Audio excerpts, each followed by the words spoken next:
আজকে নিজেদের গাছের লাউ শাক এবং আলু দিয়ে শুটকি রান্না করব। তো নিজেদের গাছের শাকসবজি তো এমনিতেই অনেক ভালো লাগে। তো আজকে একটু শুটকি রান্না করব। তো হ্যালো এভরিওয়ান, আসসালামু আলাইকুম। যেখান থেকে আমার ভিডিওটি দেখছেন আশা করি আপনারা অনেক ভালো আছেন। আলহামদুলিল্লাহ, আল্লাহর রহমতে আমি বেশ ভালো আছি।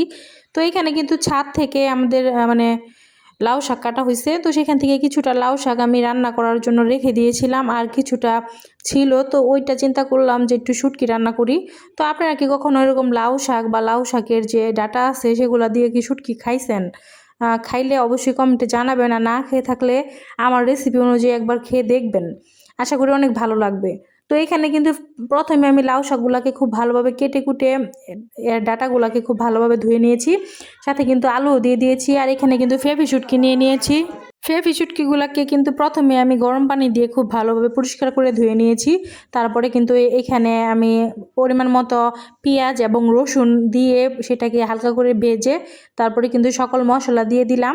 আর মশলাটা যখন একটু কষিয়ে নেওয়া হয়েছে তখন কিন্তু এখানে লাউ শাকটা দিয়ে দিলাম। তো লাউ শাক দেওয়ার পরে এখন লাউ শাকটাকে খুব ভালোভাবে কষাতে হবে। তো এটা কিন্তু খুবই শর্টকাট একটা রান্না, তবে এটা কিন্তু খেতে ভীষণ ভালো লাগে। তো আপনারা যারা শুটকি লাভার আছেন তারা কিন্তু এটা ট্রাই করতে পারেন, আশা করি আপনাদের কাছে অনেক ভালো লাগবে। তো এখানে দেখতে দেখতে কিন্তু লাউ শাকটা একদমই কষানো হয়ে গিয়েছে। যেহেতু শাক আইটেম সেজন্য কিন্তু খুব অল্প সময়ের মধ্যে এটা কষে যায় আর কি। দেখতে পাচ্ছেন খুব সুন্দরভাবে সিদ্ধ হয়ে গিয়েছে। তো এখন আমি অল্প পরিমাণে পানি দিয়ে দিব যাতে ডাটাগুলো খুব ভালোভাবে সিদ্ধ হয়ে যায়। দেখতেই পাচ্ছেন একদমই ফ্রেশ সবুজ। তো এরকম আসলে শাক খাইলে আমার কাছে ভীষণ ভালো লাগে। আমি কিন্তু লাউ শাক খুবই পছন্দ করি, কিন্তু এরকম শুটকিতে লাউ শাক কিন্তু এটা অনেক ভালো লাগবে খেতে। তো এইটা রান্নাটা কিন্তু প্রায় কমপ্লিট হয়ে গিয়েছে। তো এদিকে কিন্তু আমি আরেকটা শুটকি আইটেম রান্না করব। তো এইটা কিন্তু টাকি মাছ। তো টাকি মাছটাকে আমি খুব ভালোভাবে পরিষ্কার করে গরম পানিতে ধুয়ে নিয়েছি। তো এটা আমি আলু দিয়ে ভুনা করব। দেখতেই পাচ্ছেন আলু ছোটো ছোটো করে কেটে নিয়েছি। তো আমি কিন্তু মোটামুটি যখন মাছ মাংস কোনোটাই আমার ভালো না লাগে তখন কিন্তু আমি সবসময় শুটকিটাকে প্রাধান্য দিই, বা ভর্তা আইটেম। তো ভর্তা কিন্তু 2 দিন খাইছি, তারপরে এই শুটকি আইটেমটা আমি চুজ করছি। শুটকিটা আমার কাছে ভীষণ ভালো লাগে এইভাবে। তো ভুনা শুটকি ভুনা আলু দিয়ে আমার কাছে খুবই ভালো লাগে। তো এখানে প্রথমে কিন্তু আমি পেঁয়াজ এবং রসুন কুচি হালকা ব্রাউন কালার করে ভেজে তারপরে কিন্তু এখানে শুটকিটা দিয়ে দিব। আর শুটকিটা দেওয়ার পরে কিন্তু শুটকিটাকেও খুব ভালোভাবে ভেজে নিব। তারপরে কিন্তু এখানে সকল মশলা দিয়ে দিব, আর মশলাটাকে খুব ভালোভাবে কষিয়ে নেব।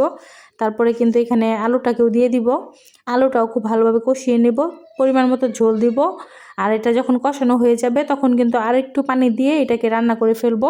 আর এই রান্নাটা করা কিন্তু একদমই ইজি। তো এইভাবে চাইলে আপনারা কিন্তু ঝটপট রান্না করে ফেলতে পারেন। আমার কাছে কিন্তু ভীষণ ভালো লাগে। যেই শুটকি 2টা আইটেম আপনাদের সাথে শেয়ার করলাম, এই 2টা শুটকি কিন্তু আপনাদের মুখে যদি রুচি না থাকে তাহলে একবার হলেও ট্রাই করতে পারেন। এটা কিন্তু মনে করবেন রুচির একটা ওষুধ। তো এরকম আইটেম ঝাল ঝাল করে রান্না করলে ভীষণ ভালো লাগে খেতে। যখন মুখে রুচি থাকে না তখন কিন্তু এই আইটেমগুলো বেশি ভালো লাগে খেতে। তো আমি যখন রুচি থাকে না তখন কিন্তু আমি ভর্তা আইটেম বা এরকম শুটকির আইটেম ঝাল ঝাল করে রান্না করি, আর তখন কিন্তু এটা খেতে ভীষণ ভালো লাগে।